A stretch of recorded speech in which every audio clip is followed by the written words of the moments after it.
Again, sinabi ko ito sa mga wala kasing mainstream noon ba. Again. So, alam natin lahat ng halikan ko na yung Mike, please. ayoko itong pula.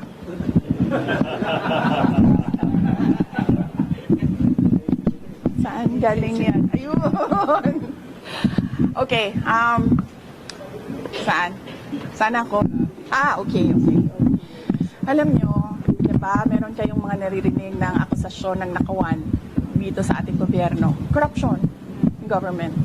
Naririnig nyo ba na millions ang ninanakaw? Hindi, di ba? Ang naririnig nyo, billions ang ninanakaw sa budget natin.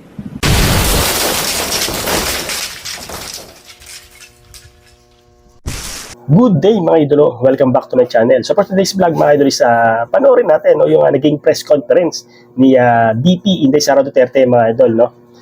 Pero bago yun mga idol, sa mga bagos channel natin dyan, huwag nyo kalimutan mag-subscribe. Alright? Hanggang ngayon, OVP pa lang din ng papadrug test. I wonder why. Last question, please. No, hindi ako tao na nagpapaareglo. Tsaka hindi ako tao na nabibili ng pera. Are you a threat now to national security? Am I a threat to national security? What they are doing to me is a threat. Sagot ko yan sa NSC. Mamaya, bukas. Ma'am, may nabanggit Diba? kayo na bibinigay sa inyo sobre si First Lady ni Sara Duterte Marcos. Para saan ba yun? Purpose ng millions na yun? Yes, sabi? I'm waiting for that question to come up in the committee hearing. So, let's wait for that question to come up in the committee hearing. Yes, I'm free on Friday. Tomorrow I'll be in Basilan, and then Thursday I'll be in Lingayen, Pangasinan, and then Friday I'm free. So you're ready to answer all their questions now? I will answer my questions because I need to be there to help the other OVP personnel. They have expressed that they feel safer and they feel more comfortable if I am with them. But I will not be recognized if I don't take my oath. So I am forced to take my oath and answer questions under oath because I cannot take care of the OVP personnel. But for example, to explain how 125 million pesos were spent within a matter of 11 days, or they have questions about management receipts, will you explain all those or answer all those questions? Isn't it that they've been asking those questions from the resource persons, from COA, from the OVP personnel? So why will I answer again? I already answered when we sent our answers to the Commission on Audit. It was clear there. In fact, ayoko naman kasi mag-discuss ng CF ba, but in fact, the 125 confidential funds had a notice of disallowance, but not the entire amount. Let's make that clear. Not the entire amount of the 125 million was disallowed by the Commission on Audit. Meaning, all the rest of the funds, I do not have the number right now. I think it's approximately 70 million that was disallowed. But that is subject to appeal because gusto ko ba sabihin ito sa inyo? Dahil during the discussion, I was telling the lawyer to submit a document. But the lawyer said, no, you know, when lawyers are discussing and they have their own positions, it's really a difficult meeting to do. I said to submit, and then the other lawyer said, do not submit. Eh di lumabas yung disallowance, and then sinabihan ko yung lawyer, sabi ko, tingnan mo, lumabas yung disallowance. Sabi ko, sa appeal, ilabas mo yung document. Ma'am, si Colonel Lachica and Colonel Nolasco na nabanggit ko naman. Wait lang ha, so tapusin ko lang. And then, so cleared na yon. The first, second, and third quarters, undergoing audit. Merong AOM na sinasagot namin ngayon. Okay? For DepEd, the first and second quarters, may credit notice na yon. Ibig sabihin, cleared na ang buong pera. Diba? Ewan ko lang kung sinasabi ito ng mga congressman. Of course, hindi nila sinasabi, diba? Because they want to, present their own narrative. Tapos na yon. The money in DepEd, first and second quarter, cleared with credit notice. The ongoing audit is on the third quarter only. And it's ongoing. So you cannot question an ongoing audit. And you cannot audit the funds of any government office because that is the exclusive domain of the Commission on Audit. Bakit nag-audit ang ating mga congressman? Dapat sila gumagawa ng batas. Nakikita nyo? Sinasabi na nila ngayon, in the proper time, we will legislate. Kasi sinasabi namin where is the proposed legislation? Hinahanap namin. So ngayon, dinadagdag na nila yon. Madali lang naman siya Pakinggan nyo lang, basahin nyo lang lahat ng mga nangyayari. Madali lang maintindihan kung anong ginagawa nila. Okay? Last question, please. Last Pag question. humarap na si Colonel de las Cuentas de la Chica, mas maintindihan na ba ng publiko at ng Kongreso itong paggastos po ng confidential funds?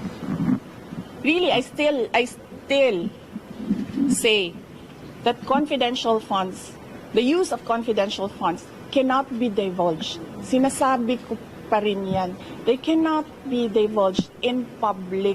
It will compromise lives and security of personnel who are cooperating or who are nandoon sa kabila na asset. You cannot do that. That is why it is called confidential funds. Executive Thank you. Let's get your reaction to sa comment ko ng ilang congressmen na parang nagkakaroon pag humaharap sa pagdilihan. Oo, kasi tineterrorize nila. Of course, magkakasakit talaga ang tao na hinaharas mo, tineterrorize mo. Ako lang naman ang hindi nagkakasakit dahil politiko ako. You can terrorize me and harass me all you want. It does not matter to me. Pero these are ordinary Office of the Vice President employees. They are not politicians. They are ordinary citizens. So, pag hinaras mo yan, terrorize mo yan, ganyan talaga mangyayari. Sinasabihan ko yung doktor kagabi, Doc, i-clear nyo yan na mag-attend ulit. Kung sa susunod, diretsong stroke na yan. Ngayon, swerte tayo, hindi na stroke, hindi na heart attack. But the family has a history of heart attack. Lahat ng kanyang ang parents and I think some relatives, heart attack lahat ang ikinamatay. So, ano ba? Papaupuin pa ba natin doon? Tapos antayin natin, na heart attack. Kay Ma'am Gina ito. Yes. Diba? So, yes. So, yes. Yes, Mr. Billionario, pahingi ng pera. Nasa critics din and others, they're saying Yes. of course you've already said that you're here almost 24/7 because you're concerned about your staff. Yes. Some of your critics say you're here 24/7 because you're afraid they might say something, might divulge something that might incriminate you. They are attending Yusek Lopez attended the hearing. They can ask her questions there. I was not there when Yusek Lopez attended the hearing, so I was not there to influence her and tell her what to answer. If you saw me yesterday, I was not looking at Gina Acosta. I was studying. I was reading laws. I was studying the rules of para na akong congressman ngayon, tanong niyo ako kung anong rules nila. I was studying the rules of the House of Representatives. I was not looking at her. Pinapabayaan ko siya sumagot. Siguro umiiling-iling ako paminsan-minsan dahil I feel na hindi dapat dinadivulge sa public yung ibang mga sinasabi na ng kasama ko, pero wala akong magawa. Wala akong magawa. Kasi ayaw namin na ma-detain sila. So, sumasagot talaga sila. Si Edward Fajardo, not once did I coach him. Pero si Gina, I helped her with the term detail. Kasi she was trying to remember kung anong tawag nung isang tao na galing sa isang opisina, na nililipat sa isang opisina, and that is called detail. So I told her detail, and she said details.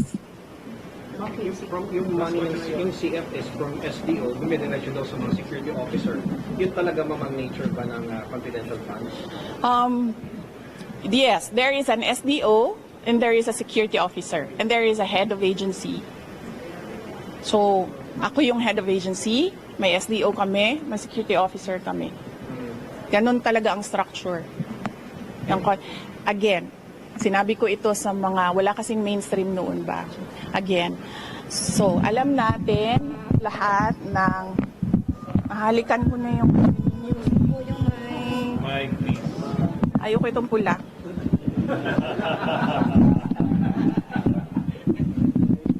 Saan galing yan? Ayun.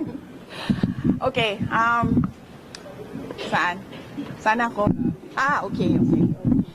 Alam nyo, diba, meron kayong mga naririnig ng akusasyon ng nakawan dito sa ating gobyerno. Corruption in government. Naririnig nyo ba na millions ang ninanakaw? Hindi, diba? Ang naririnig nyo, billions ang ninanakaw sa budget natin. Alam nyo, bakit 150 million lang yon? Kasi kinompute yun kung buwan-buwan ano ang gagawin at ano ang i-implement.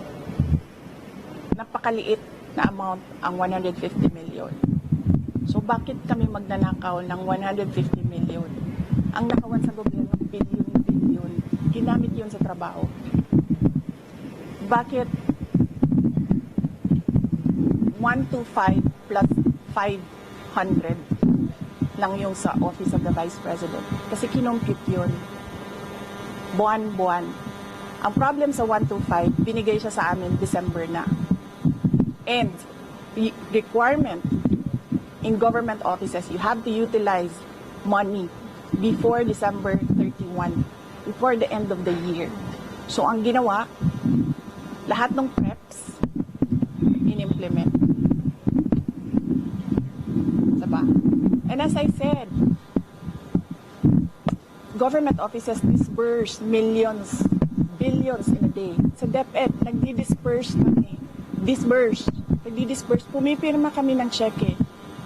Multi-million. Kung i-total mo ang mga checks araw-araw na nalalabas sa DepEd, billions. Nagbabayad kami, nagbabayad. So, bakit nila kine-question yung pagbabayad ng millions in a day? And that is, part of work of government offices to disperse money every day and pay obligations. Ginamit yun sa trabaho. Pinipilit lang talaga. Dalawa na ang maro ko. Si Marisol at si GC. Tama na. Anong oras na? Oo, kasi alauna na, and I have to be back tonight. Ayaw nila ng gabi. Na ano sila sa gabi. Ma'am, basta yung promise Yes. na listahan mo, ma'am. But tomorrow, balikan ako Basilan. I leave in the early morning. Yes, leave early morning. And then, balik ako sa gabi. Oo. May flights naman. Si Yusek Lopez. Nandiyan mama niya. Kasi Tsaka nandyan yung lawyers niya. And ayoko makipag-usap sa mga abogado kasi lahat ng mga abogado, pag nag-uusap-usap sila, magaling lahat ba? Diba? Lahat sila, ako yung magaling. So, parang ayoko sumali sa legal discussion. Ma'am, gaano kahabang listahan ng mga threats sa'yo? Can you... Or sit down daw, sabi ni JC. Yan tayo, JC. Pag ako nagtatanong, ma'am, may papaalam kami. Ma'am, kami stay here kasi pinag ko si Bobby sa araw na talaga kami. So, yun, Ang sabi kasi ng BMMC kami, last ano, nakakapagsasagapan doon sa ibang cases. Uy, hindi. Yun daw ang ano nila. Dito lang kami sa gitna. Pero kung ako masusunod dito sila. Ma'am, please, kasi ang init talaga, mga lang kami. Eh, all the time, wala kaming sunblock, ikaw Ian, meron. Ma'am, kasi all the time, the cameras are really there, para just in case merong ano, Okay. So, sandali Let lang me ha. just at least, Okay, wait lang. Pag ano muna natin, ang reason nila is nakakaamal lang kayo sa payment sa taas. Okay. Sige. So, wala na to, wala na. so kung Dito lang kami hindi sila papayag kasi nga primordial yung patient care eh. It is primordial for them kasi sila yung nag-aalaga ng pasyente. Pwede ba kami mag-negotiate ng terms sa kanila? Kami lang mag-provide. As for the is it better? Tent na lang daw. Provide on time. Mag-ano kami ng tent. Oo. Kasi double tent lang natin para dalawa yung Wala rin maiinig. Puno. Malawak ang puno.